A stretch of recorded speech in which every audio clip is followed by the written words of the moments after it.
Okay, so when I first approached each of you about this topic, were you confused by it? Number one, think about that.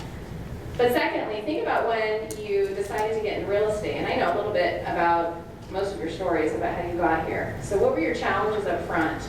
And how did you know? How did you know real estate was the way you were going to go? Each of you had other options. You came from, you had the histories that you had. So what led you to real estate? And what challenges did you see when you decided that was the way to go? Well, so my story is a little different. I don't know that it's that unique, but after graduate school, I was at Ball State for undergrad and graduate school. I took a job with AT&T, and I was in their management training program. I was in Atlanta, and that took me to Tampa. And I had a great job, but I had no community ties.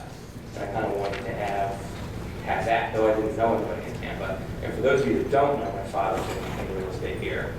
So I grew up, the books and being in the office and the schedule. So I thought, I'd give it a go.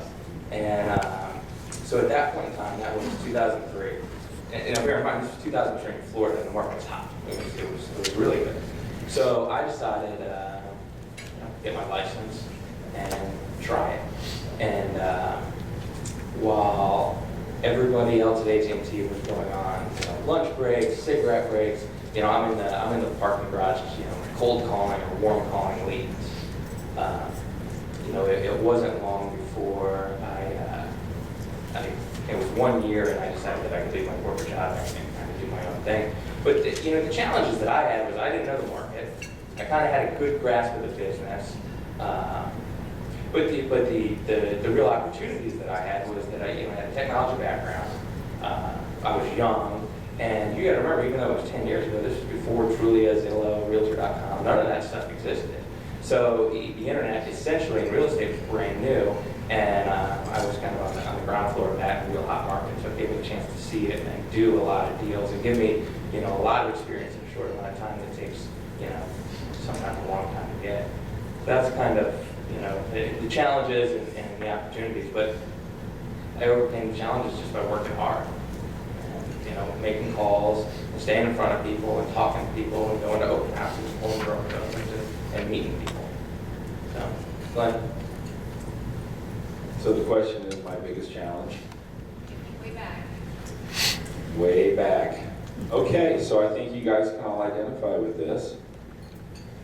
My biggest challenge was that I was broke. I had no money. And I had a wife and a baby. And I worked 3 jobs, worked 3rd shift, went to college, never finished because I made more money than my professors. I'm like, why would I really do this? And so, the thing to me is, my biggest challenge was I had to find a way to provide for my family a really good life. And I got into real estate, and I was like, so you dress up nice, you talk to people, and you sell homes, and you get nice commission checks. Now, I'm not saying it's all about the money, but if you're broke, it kind of is about the money, you know what I'm saying? Everybody shaking their head, yeah, I got it, right? So I got into it out of necessity, and but I love the business. I mean, I love helping people. I got into property management. I was leasing apartments. And for Van Roy Properties, if anybody knows Carl Van Roy downtown, he got me started. And it was just, you know what, I got lucky. I was 19 years old when I started selling real estate, and listed and sold a bunch. I had no filter. I didn't know it was hard. I didn't know, it was commission only. I didn't care. Like, this is, in my opinion, this is the easiest, greatest business in the world, and I've fallen in love with it from age 19. So that's how I got there. I think my biggest challenge was when I started in 2006. And so the market was still hot for a lot of you who have been in real estate. But for me, it was beginning to turn in 2007 and 2008. It was a very difficult market to be in. You would go out on listing presentations, and the clients would be upside down on their home and wouldn't be able to list. So I had those challenges. I was also new. I didn't have a lot of marketing money. I work for a national trade association, so I didn't have the ties that many of you have. My daughter went off to college, so I didn't have those ties. So I really just had to get out there and determine what my niche was. And I'll talk a little bit more, but open houses is really where I concentrated my business. Because I didn't have the marketing dollars, I didn't have the sphere of influence that we talk about. I just really had my hard work to be out there and try to pick up clients. So that's what I did. So, okay, so you all ended up in real estate. What did you find early on? What was a challenge to your personality? I think you're all outgoing. But Kelly, you just hit on this a little bit. You didn't have a network of neighbors and friends that you met through your daughter's activities, which I think many of us as parents, the majority of people I talk to are the parents of my kids' friends. So how did you, and you were in a completely different area, and starting out, if you had started out here, I think it would make sense to all of us here. Your dad was here, you had a mentor right there. I'm sure he was still your mentor. And there he is. But how did you, other than talking on the phone, how did you overcome the challenges about who you are? I think you're all outgoing and you can go out and meet people, but there's more to this business than just talking to people. So how did you translate that into an effective action plan that then became a way that you generated your business? So, I probably have more than one answer to that, but so when I first got my real estate license, I lived in a townhome community in Tampa with 180 townhomes, and there was an email distribution list. Somebody sent out an email and looked at some place looking for a real estate professional. So I emailed her back and said, I am one. Can we meet? She said, absolutely. And I went in there and this first listing appointment ever. And yeah, I didn't even really know what to do. I think I had 2 sheets of paper, right?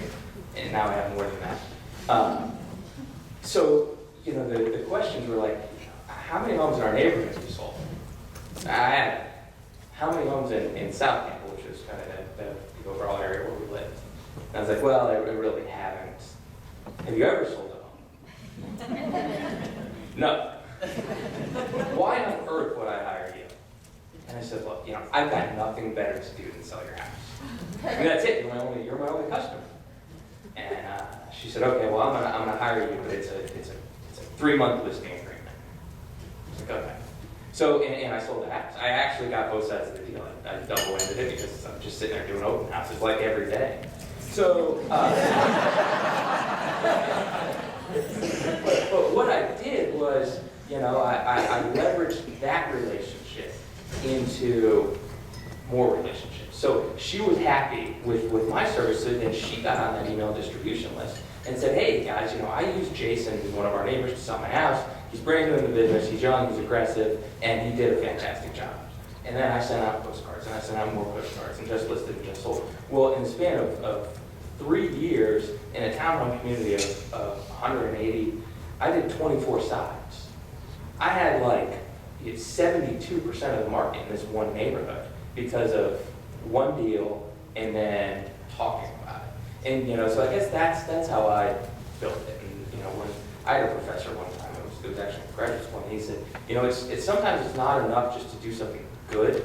You have to do something good and then make sure somebody knows that you did something good. And he was talking about in the corporate world, but I kind of took it to our real estate world. We all do really, really good stuff. We really help our clients, and we really enjoy it. But if you just sit there and you don't, remind people of it and anecdotally tell the stories, then you might not be able to leverage that.